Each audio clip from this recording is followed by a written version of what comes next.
Welcome back to episode 7 of the Amazing Podcast, the top pod where you're talking ICP. I know you're thinking to yourself, ICP, is this a... Insane Clown Posse. No.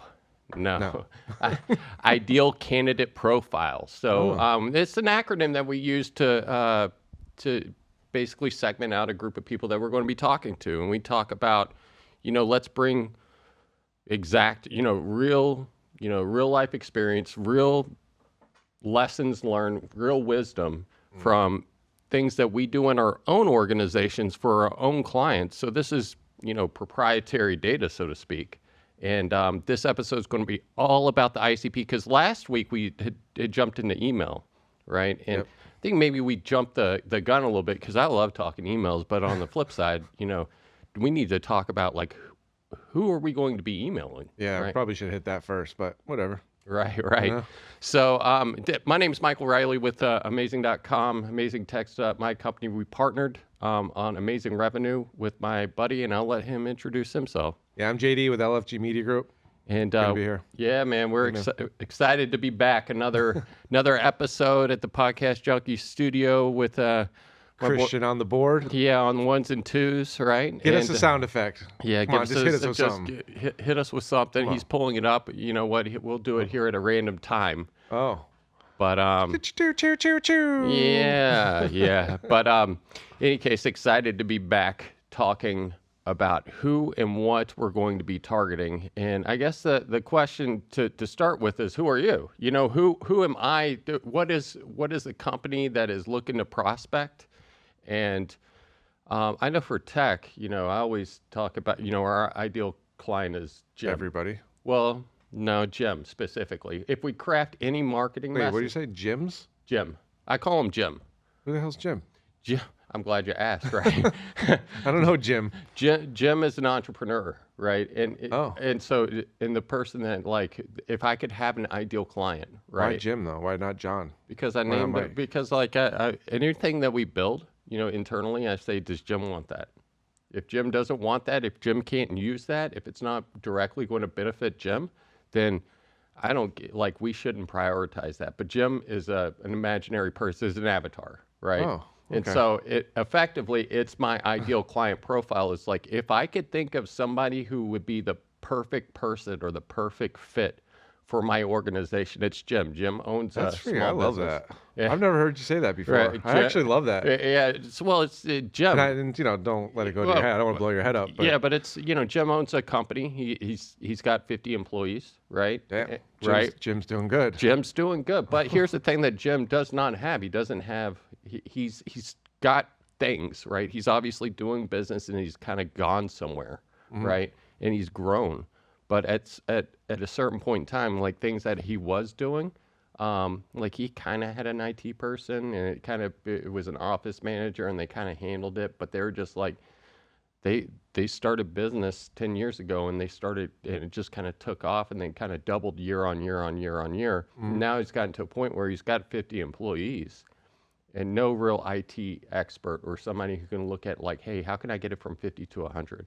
And so that's where we come into play as an organization or as Amazing Tech, right? So that's Jim is he's an entrepreneur, he's 50, he owns a company. Well, since I've shared my avatar. I don't have a Jim. Yeah? No, I guess I gotta come up with one. Right. I mean, I have a Jim, I haven't named Jim yet. So okay. So I mean, really, our ideal client would be SMBs, that have at least $50,000 a month to spend on marketing. Okay. Those are ideal clients. Right. We obviously take clients smaller than that, but have a sales team in place would be ideal as well, because for LFG Media Group, most of the stuff that we're generating is inbound phone calls or inbound leads, high quality leads that they're going to be a little bit more expensive, but they're going to be really high quality. Right. Right. So that's basically what I do for LFG, our own company, and that's what we do for other companies as well. So if they don't have a sales team, is there something that you kind of say beforehand? It's hey, before you drop,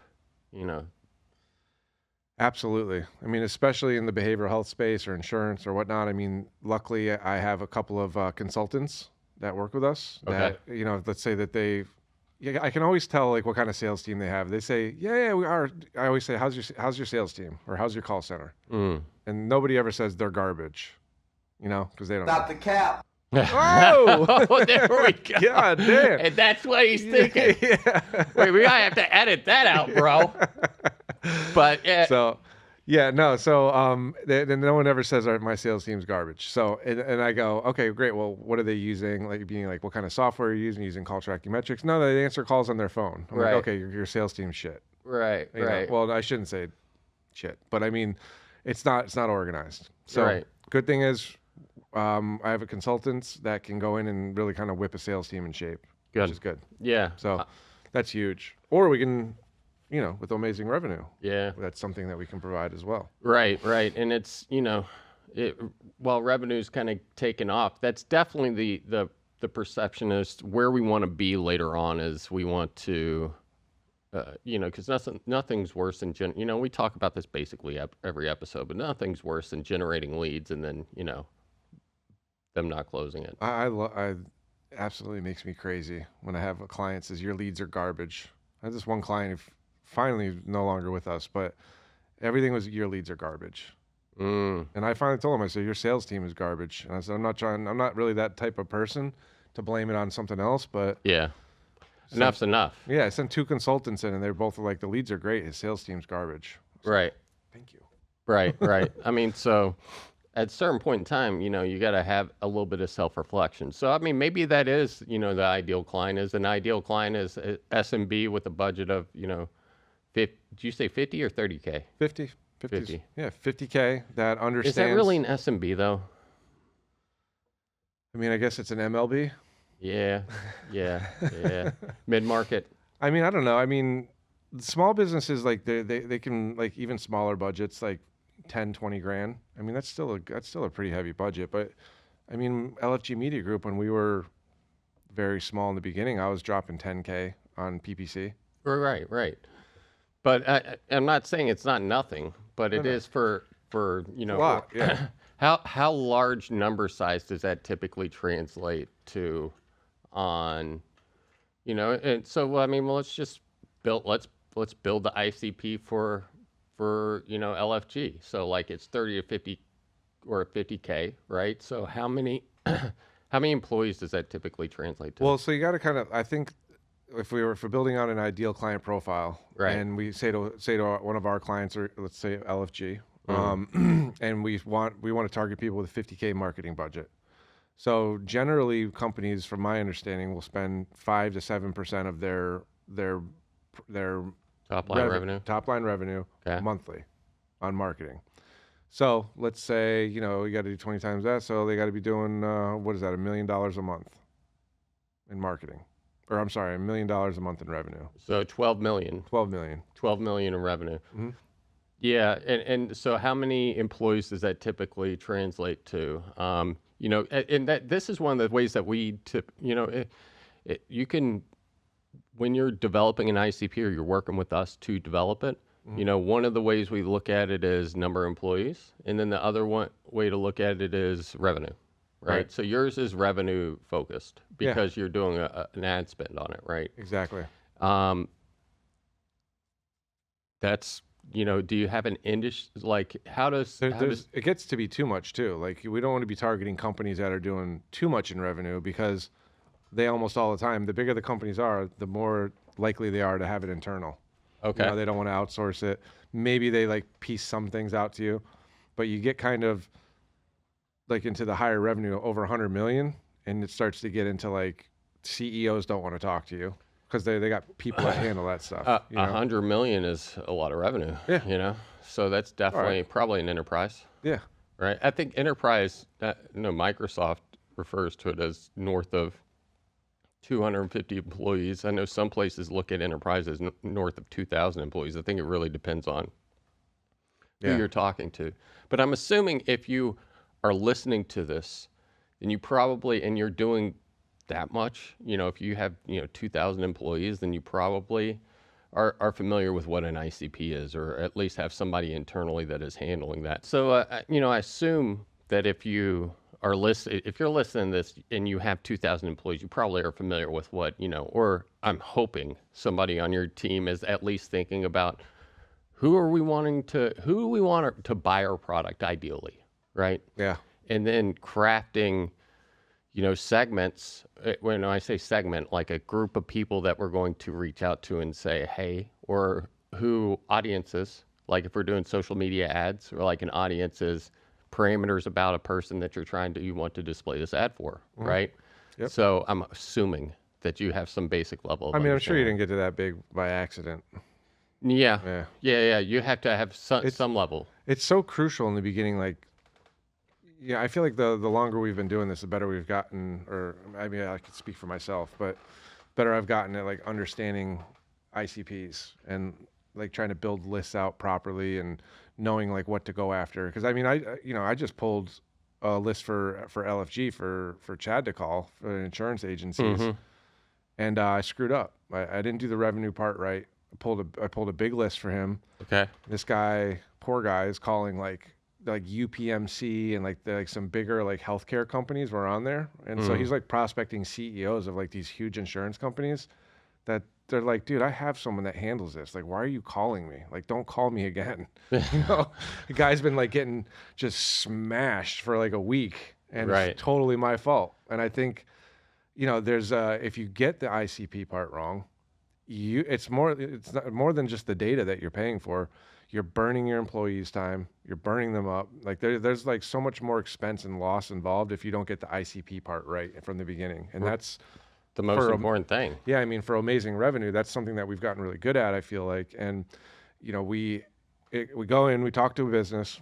Really, it's not so much, in my opinion, it's not so much knowing their ICP out of the gate. It's, hey, who are you? What do you do? Like, let's get to know you. Like, let's get to like really understand what you do best, what you want to do more of, what is your favorite types of services? Who's your favorite client? Exactly. And then build it and then start the list from there. And then it's like, first we find the companies that match all the parameters, and it's time consuming. Yeah. But for a reason, because we know now, or at least I know, if you get it wrong, you really screw up. Like it's really, it's like a wasted time. I wasted basically 2 weeks of Chad's time. Right. And not just Chad. It's like with us, it's, we segment out stuff.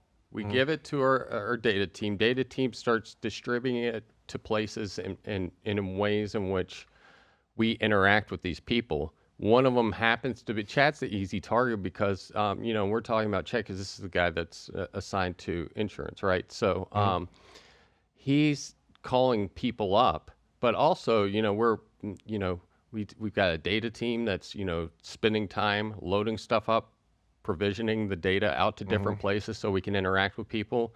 We've got emails going off. We've got LinkedIn campaigns going off. By the way, took time to write the verbiage, had time to create the offer, had someone set up the campaigns. The email drip campaign that we talked, if you want to hear more about everything that you need to know about email, listen to last week's episode.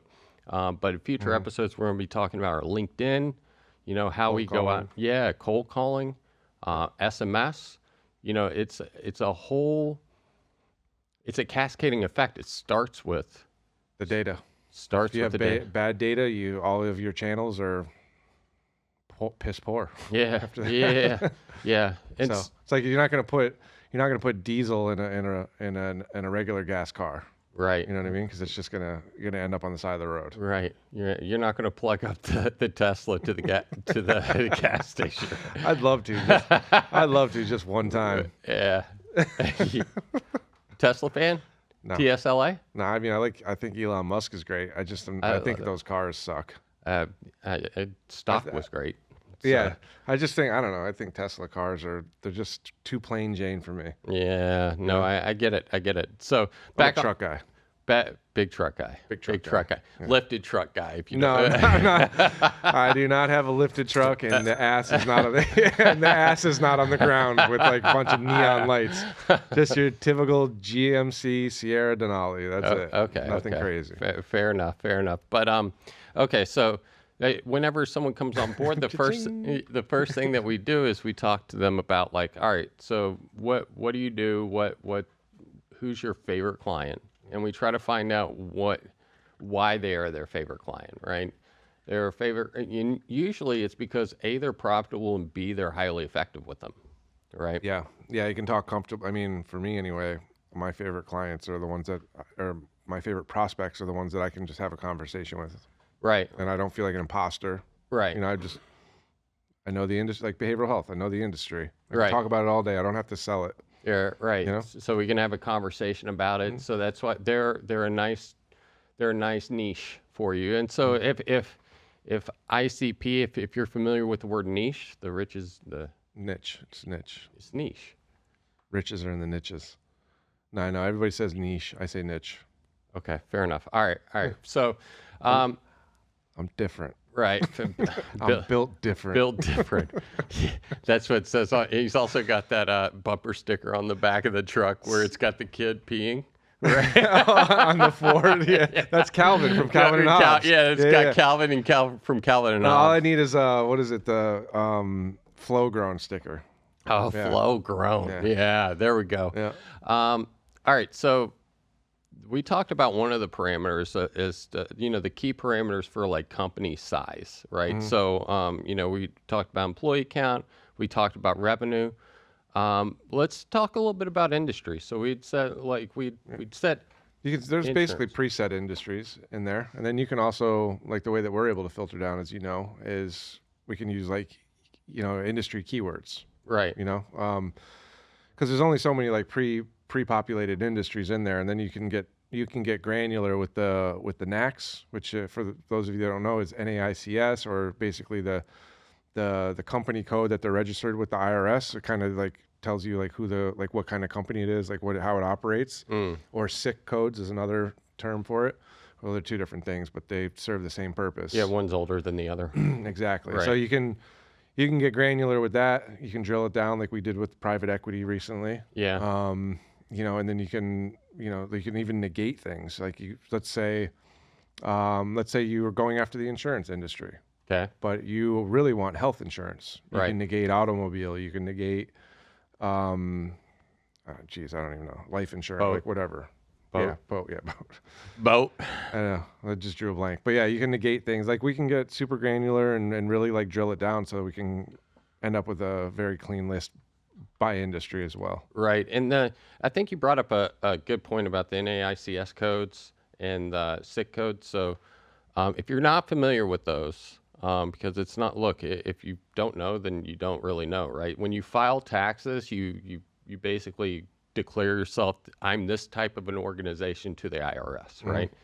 And so when you're going to go get some sort of loan, oftentimes it's used by banking industry to say, all right, for instance, whenever I first opened up my organization, it was called something that, and then what we ended up doing was completely different, right? It says blockchain related, but we're not blockchain at all, right? But it was built, I created my LLC to say that. So like people would look at the name and they would assume I'm involved with crypto. And especially banks, they would look at it and be like, you're crypto based. Denied. Right. Yeah. And you're trying to deregulate the financial industry, sir. Yeah. Denied. Yeah. We're not going to help you. Yeah. No. Yeah. Automatically declines. It doesn't matter the fact that it had like. Well, crypto's super risky. No, I know, but I'm talking about just the name, which is the least. It's the least important of it because like the name could be A, B, C, D, E, F, G, H, I, J, and then dot, but it doesn't matter. It doesn't necessarily impact what it is you actually do, because you could DBA or you could do business as something else and you can rename yourself effectively. But when you do file for taxes, you get a code, and then the code basically says, hey, this is actually the type of service I do. So like we are technology consulting. So that's if you're trying to target an industry and you're trying to figure out like how can I talk to them without using a keyword or something like that, a code is an option. Cool thing too about our data source that we leverage is it scrapes websites too. Yeah. So you don't even need NACs. Right. Well, in most cases you don't need NACs. It'll just kind of like scrape the website of that your target industry, and it'll like say like, yeah, like this is, they have residential and detox treatment. Like Right. they're that's somebody you're looking for. Right. Which is pretty cool. Right. So. And there's, like we are, a little bit of transparency with us. Like we leverage a data source, but there are multiple different data sources out there that are, some are publicly traded, some are privately traded, some have private databases to where they basically their whole job is to farm information about different places and people, and then offer it up to people who are looking to target stuff like that. So the better data quality, it's our biggest expense. Right. It's our biggest expense, and we pay top dollar for it for a reason. Yeah. Well, I mean, it's, effectively it's the most important thing that we're doing, Yeah. So we're spinning data into appointments. Yeah, we've got, and with us, full transparency, like, all of them, if you look at all of them and you're blown away by some of the price points on it, what you can think about is, hey, one's probably 5 to 10% better than the other. And if it's too much for you, then get the one that you can afford. Because the most important thing is that you do it. You try something and you do it. Develop your ICP, put pen to paper, figure out who Jim is for you. Right. Mm-hmm. And start trudging down that path of like, understanding where and who you're trying to talk to. And if it's like, if you're like, hey, I want to get this versus that, the most important thing is that you do it. Right. Yeah. We started with one of the cheapest data sources you could get, and it worked. Yeah. It wasn't awesome. Yeah. But it worked. It worked, and it's probably like, I would probably recommend if you're planning on taking this on by yourself, do the cheapest before. Don't pay top dollar before you don't know what the hell you're doing. Yeah, because you could dive in and be like, all right, cool, like I got the data, but not understanding like how much work is involved in the whole prospecting piece. Right. And then you'd be like, oh shit. All right. Well, what do I do with the data now? Yeah. Right. Cool. I got a list. Yeah. It's a pretty list. Right. And it's a nice Excel sheet, and I don't know what the hell to do now. Right. So, and then if you get stuck in that, give us a call. I'll start dialing down the list. Yeah, well, we can. It's somebody dialing is better than nobody dialing. Right? I love dialing. Right. I mean, I don't love dialing myself anymore. Yeah. Well, let's save that for the next episode. Because like that's, I think that the dialing is, it's laborious. Yeah. It's what separates the people from the pros from the Joes. Oh, you're trying to be politically correct there. Yes. It separates the men from the boys, Mike. All right. Well, fine. You know what? Let's just say it. Listen, if we get canceled, it's coming back and on it also you. Separates the women from the girls. Fair. It doesn't sound the same. No, you know what? It's a euphemism. We're not trying to we're not trying to attack anybody. All right. So it's that you get what you're trying. Hey, whoa. We already listen. Our producer's gone rogue here. He says we have an agenda. No. Yeah. I mean, our target market after this. Yeah. Oh man. Yeah, but it's we're going back to hey, now we developed out industry, right? And so we found out via industry, and the size is important. Identify that we're talking about my favorite client is this account, and this account is this. Now, let's take it a step further. That's a great way to look at it. Right.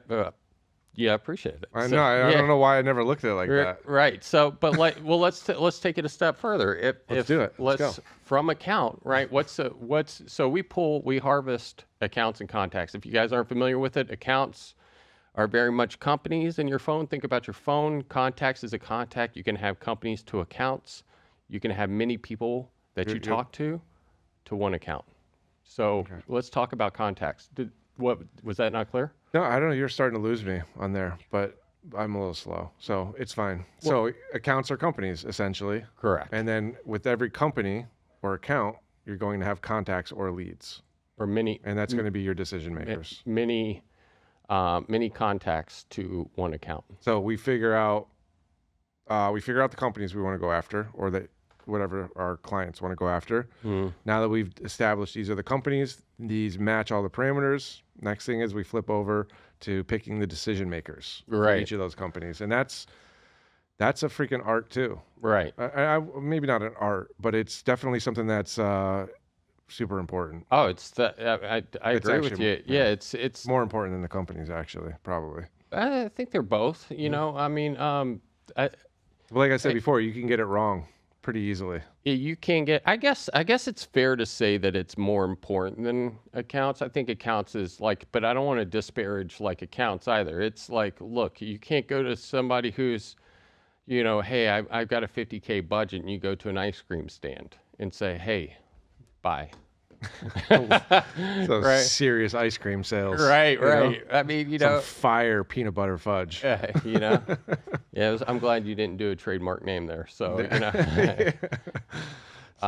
So we got to pick your decision makers, and I've noticed too in doing this, like based on revenue, it's going to depend on the decision makers that you're going after. So if you have 10 to 20 million revenue, let's say, you're probably going after CEOs. Okay. You know, right? COOs, CFOs, really kind of depends on what you're selling. And then, there we go. Yep. Yeah, go top dollar. Yeah, and then as you get bigger, like we talked about before, CEOs aren't handling marketing. They got people for that, you know? CEOs aren't handling the tech stuff. They got CTOs for that, or they got, CIOs, whatever they are. Right.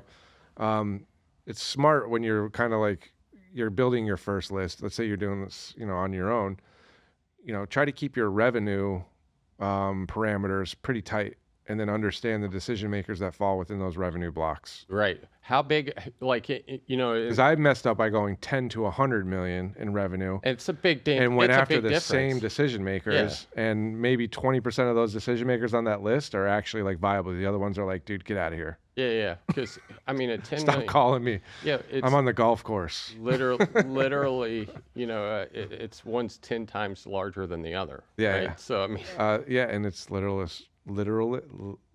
Yeah. I'm gonna let you keep going. No, I'm gonna stop. All right. Well, you know, it's we gave him a chance to kind of like salvage that, but you know, just like see myself out. Yeah, you know what? I'm gonna hang it up. I'm done. But you know, it's important. You know, the way again, you know, without trying to oversimplify it, a question you can ask yourself is, with my favorite client, now that I've identified the target, you know, of who, what industry, how large, you know, who do I talk to there? Mm-hmm. Who do you talk to? Like when you first sold them, who the hell did you talk to? Yeah, not the office manager. Yeah, you know what? And you know, it's funny for Jim. A lot of times for us, it is the office manager, because the office manager is effectively the COO or the executive assistant. That they're the person that gets shit done, right? Huh. And so for us, there are a lot of times they're the ones straddled with IT stuff. They'll be like, oh, we're hiring people, you know, I'm provisioning off, you know, I'm giving them a license and doing this and this, and they're doing a horrible job at it because they've got 50 things Jack of all that they're trades, doing. master of none. Right. And so a lot of times they're a great contact because they're swamped and they don't want to do it. Mm-hmm. And then they need to, they're a lot of times the influencer, the big influencer of like the person who's making the decision there. And so if they're like, I am done doing this, you've got to spend some money on this, because otherwise the people with IT, they're like, I mean, does it work? Does it cost money? Yeah. Oh, he's yawning over there. Yeah, he's really getting it. Yeah, he's got a lack of oxygen. Right. But you know, you know, some push-ups, man. Are they? You know, are they selling it to the person who is making a decision? Or sometimes it is the decision maker, but a lot of times the office manager is somebody. Because like, if we're a CIO or a CTO, mm-hmm. you know, chief information officer or chief technical officer, then like we want them to outsource everything to us. If they already have somebody in that key position, mm-hmm. then they're probably not going to outsource the entire thing to us. No, they might give you a little action though.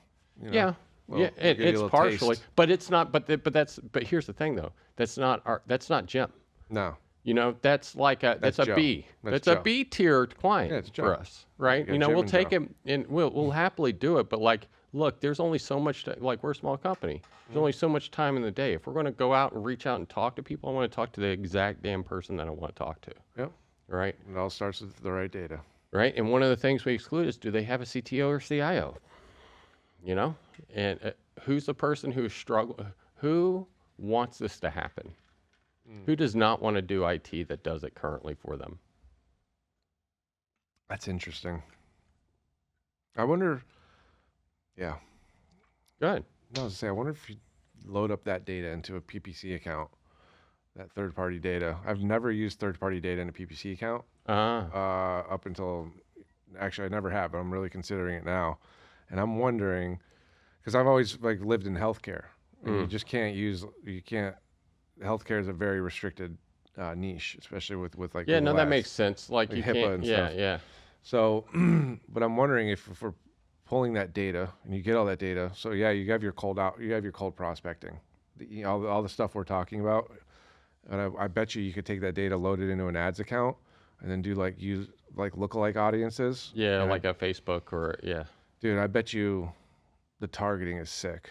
I want to test it. I think I'm going to test it. Yeah. I'm going to go home and do it. I'm going to go home and build it tonight. We're going to build it, and then we'll come back and we'll talk about lessons learned once we get down to, that's a few episodes down for the paid, but I mean, it's, yeah, no, I'm saying it's another way, whether you use it with us or not. I'm just saying another way for you to use that to purpose that data. Right. You can take that data, find out who has interacted with you, and what method and manner, and then you can retarget them, or you can do all sorts of stuff. And again, retargeting is probably another day, another episode, right? Dude, we could talk about all that stuff for days. I could talk about PPC for 4 episodes. No, pass. Big PPC guy. Big PPC guy. Give me all your money. Big paid ads guy. Yeah, man. I love it, man. It's instant gratification. Yeah. You have $15K budget? Get out of here. Get out of here. Get out of here. Get out of here, loser. Go. Where's the... Go on, nerd. Go outside. Get. Whoa, what was that? Get on. Go. You know that meme I'm talking about, right? Yeah. He goes, go on, nerd. Get out of here. Go outside. All right. So, what about... So I 15K is a lot of money. I know. I know. That's what I always tell you. Like, whenever this was a few years ago, I'd talk to him. He'd be like, you got it. Yeah, it's like, dude, get out of here. 10K's of shit in the wind. So. Really, no, I said it's as significant as a fart in a windstorm. I know. I always butcher it just to mess with you. Well, no, but there are some industries. I don't want to go on the paid ad. It depends on the industry, but and it's we will talk about budgets and stuff like that. Go after caviar with a Chick-fil-A budget, Chick-fil-A's banging, bro. Caviar dreams on a McDonald's budget. Yeah, but Chick-fil-A is fantastic. I mean, I crush it. Yeah. All right. So I talked about my who am I trying to target? Yeah. What about you? Who's the best? Talked about that. The individual? No, the individual. I mean, well, I'm still learning that. I hate to say it. When it comes to behavioral health, the individual is the CEO. Okay. I know it's the CEO, let's the go CMO. Down. Go to who you're comfortable with. Yeah, let's talk about the behavioral health space. Okay. So, because we actually just got done the whole targeting campaign with that. So, okay. CRO, CMO, Chief Revenue, CEO. I love talking to the CEOs. Because they're obviously the decision makers. Kings talk to kings. They do. Yeah, no, I mean, I don't know. I'm comfortable talking to them. Yeah. That's who I want on the phone. If you get me a meeting with the CEO, if they have the budget and they, I have, I have references in the industry. I could just talk super comfortably with them. Like, that's who I want to be on the phone with. Right. I don't want to be on the phone with the director of admissions, who probably has, at least in the behavioral health industry, they brought in a marketing person and they're getting a rip on what that marketing person's charging that company. So they have no desire to help you or make a change. And this isn't in every case. This is just, I've learned this over the years. And the CEO is none the wiser, so. Of course. And then you go in there and like, this guy sucks, I've been clipped pretty quick and I'm like, I know what happened there. I know what's going on. So yeah, give me the CEO. Yeah. And then the insurance company thing, we're still, we're learning that right now. Okay. And all these industries, I'm I'm not looking to take on 50 clients in each industry. I really want like 5 to 10 maybe. Okay. Put a stamp on it. Move on to another industry. Okay. You What know? made you decide that? So you had decided insurance, right? So I mean, this is. So we talked about the contacts, the niches, the accounts. Like when you were looking at it, it's like, okay, I know my ICP is if for behavioral health. I know why insurance. Why did I flip to the insurance industry? Why did you decide that niche, or be like, hey, Well, I ran Medicare. I got in. I started to go down the whole. Well, actually, it was at the 1 yard line, opening up a Medicare call center, and I'm glad I'm glad that I walked away from that. Let's put it that way. Okay. But so I've always been interested in insurance. It's healthcare insurance. There's big budgets. There's a lot of money to be made there. Okay. Especially for like U65 or under 65 insurance, the targeting is very similar to rehab. It's the same type of demographic of people that you're going after. So it's just like it's an easy flip to go into insurance. Yeah, so I ran complementary to an industry that you're already going down. Gotcha. Yeah, and I was running Medicare ads for a while, and doing T65, which is like right before they turn 65 or they're just turning 65, which are like the best Medicare leads out there. And I was doing really good with it.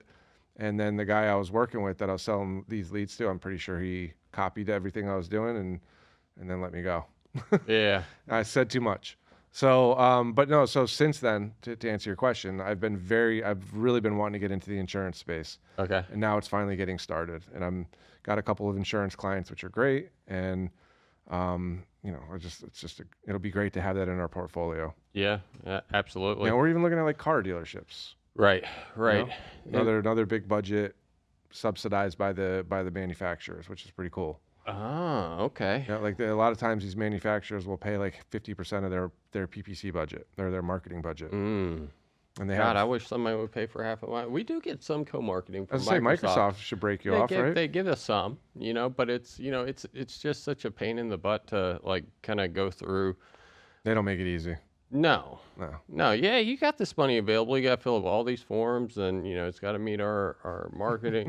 Blah blah blah. It's our guidelines, and there's all these hoops you have to jump through. Yeah. But really, it takes someone who's dedicated to it. If the budget was big enough, we would have somebody fully dedicated to it. And in fairness to Microsoft, and maybe this is something that you ask yourself, like when you are doing some sort of marketing or whatever. Look at your distributors, because like it's not always just a paid, but like we're talking about like a targeted approach. Like all these vendors who you are wholesaling their stuff, or it's a tool that is required in order for you to facilitate your service. A lot of times they're going to give you go-to-market materials or marketing budgets or co-branding stuff that can help you there. Because like Microsoft, for instance, we could do lunch and learns to where they basically you rent out a room at a decent restaurant. And then you basically invite people to come over and have a steak. And then you do a presentation. You call them, you educate the individuals about why they're coming there. And then you talk to them about it and say, hey, are you interested in buying? By the way, I hope you enjoy the steak. Sounds like a classic MLM move or multi-level marketing. No, I mean, from an IT perspective. Here, buy some vitamins. I'll give you a steak. Well, I mean, no, I get what you're saying. You like lock the door when they come in? No, a lot of times what it is for us is it's like. I know, I'm just kidding. I'm just messing with you. For IT, no, but it's. Look, I brought it up, but for IT, you invite your clients or people that you want, who your target market is, right? People who are effectively doing it, and you talk to them about like security or something that they don't look at on a day-to-day basis. So it's not. Yeah, I wouldn't say MLM, but it's I know. I'm just messing with you, man. No, don't get sensitive. I mean, you the try door, to expand the door a little clicks. bit on the. Now you can't leave.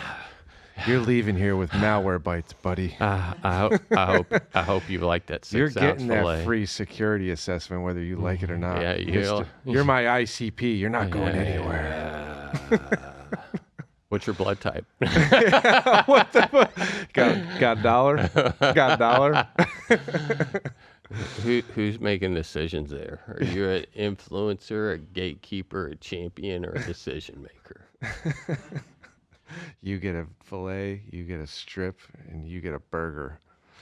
So, All right, we're done. yeah. So, question: we're coming up on the tail end of this. So, like, Now let's not beat it to death. well, did we miss anything on this? I mean, have we No, talked about accounts, we've talked about data sources, we've talked about like why it's important, we talked about contacts.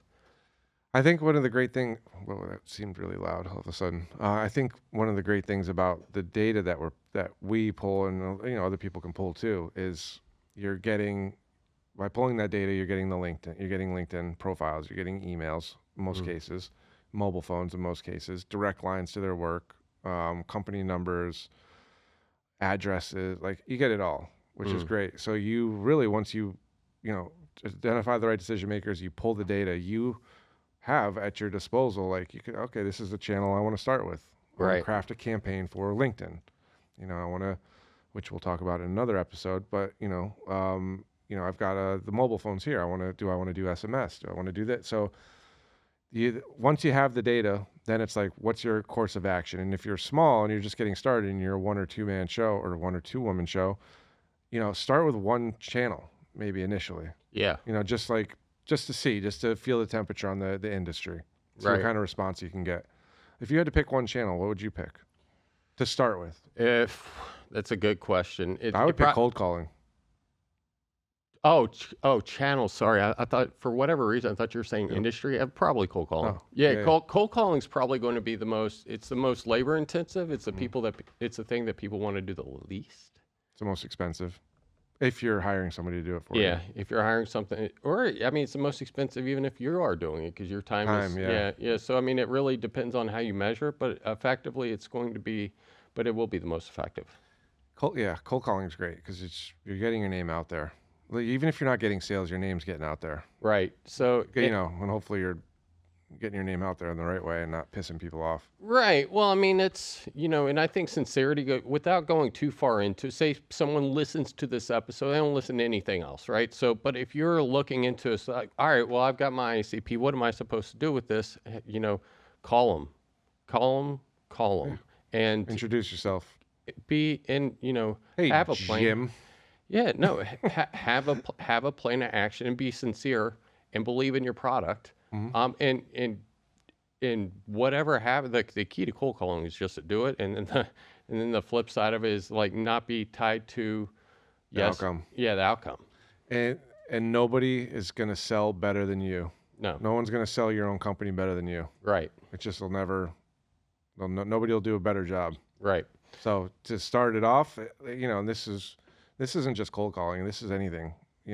I feel like is do it yourself at first, even if it's for just a couple of days. Yeah. Because then once you know it works, and when someone tries to come on and tell you it doesn't work, you're like, dude, I just did this. I've lived it. Yeah, it's like I know exactly what it is, and you're going through, and it's not challenging, but it's going to take you to where you need it to be. And if you want some, what we're going to come up with a show on scripting and stuff like that. So keep listening to our episodes. But the key thing with that is get that list, do something with it.